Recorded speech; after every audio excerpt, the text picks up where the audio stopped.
করতেছে। আর বেটা ফেরাউন মরার আগে ঈমান আনছে, ফেরাউন ঈমান আনছে, এইজন্য ফেরাউনের লাশ এখনো পথে নাই, কলে নাই, ওখানে আছে। ফেরাউন ঈমানদার ছিল বলেছে এই মাজার পূজারী, তাই এই মাজার পূজারীরে আজকে দিতেছি আপনাদের সামনে জারুর বাড়ি। এই নে এই নে এই নে।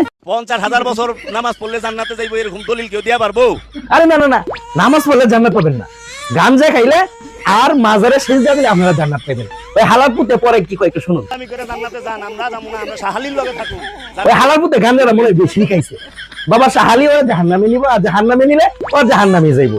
আর যদি পাইতাম সরাইতে তো দাঁত করে সব বত্রিশটা দাঁত তোর আলাদা করে ফেলতাম। এই নে এই নে, কি জিজ্ঞেস করবেন না এই বন্ধরে কেন সাইজ করলাম? তাহলে শুনুন। আমার সামনে আমার আজরাইল আসবে না, আমার জান আমার কাউকে বাগদাদ কবুল করবে। এই বন্ধ হালাই কইছে তার সামনে আসবে না আজরাইল, আসবে তার বাবা। তাই আমি আসলাম জারু বাবা, এই জারু দিয়া পরে এখন দিমু বাবা। এই নে এই নে। এই বন্ধ হালার ভক্তরা আমারও দিতে পারে ভাই, তারপরেও আমার এরকম বন্ধদের প্রতিনিয়ত দিতে হবে আমার জারুর ফাইল। এই বন্ধ হালাদের ভক্তরা আমার যত দিতে পারে গাইল দেখা।